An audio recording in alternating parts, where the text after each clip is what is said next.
Next 13th question, why are tides useful for fishing?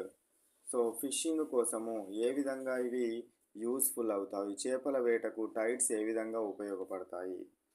Because fishing boats can use high tides to go out to sea and low tides can help bring fishes closer to shore or reduce silting. So ఏమవుతుందట, so ఈ tides ఈ టైడ్స్కి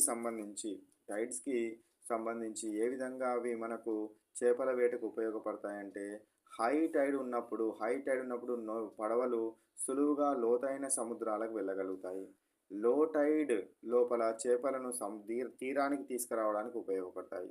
so high tides ఏమో ఈ పడవలు లోపలికి పోవడానికి ఉపయోగపడితే, అక్కడ పట్టిన చేపలు ఏదైతే ఉంటాయో సులభంగా లో టైడ్స్ సమయం లోపల మనకు తీరానికి తీసుకురావడానికి ఉపయోగపడడం జరుగుతుంది అనేది మనము గుర్తుంచుకోవాలి. నెక్స్ట్ 14th క్వశ్చన్,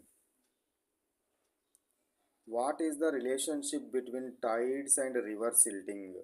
సో టైడ్స్కి రివర్ సిల్టింగ్కి టైడ్స్కి మరియు పూడిక మట్టికి ఉన్న సంబంధం ఏమిటి? Tides can move mud and sediments brought by rivers and help prevent silting in coastal areas.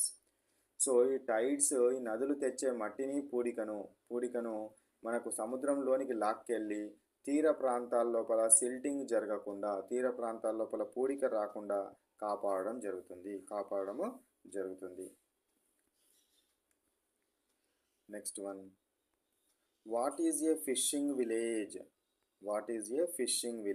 Fishing village అంటే ఏంటి? What is a fishing village? A settlement located near the coast where fishing is a main occupation. So సముద్ర తీరానికి దగ్గరగా ఉన్న ప్రజలు ఏవైతే ఉంటారో చేపల వేటనే జీవనాధారంగా చేసుకున్న ప్రాంతాన్ని, ఆ విలేజ్ని ఏమంటారు? ఫిషింగ్ విలేజ్ అంటారు. ఫిషింగ్ విలేజ్ అని అనడము జరుగుతుంటుంది. వాళ్ళకు ప్రధానంగా చేసే ఆక్యుపేషన్, ప్రధాన వృత్తిగా చేపలను పట్టడం అనేది ప్రధాన వృత్తిగా చేసుకుంటారు.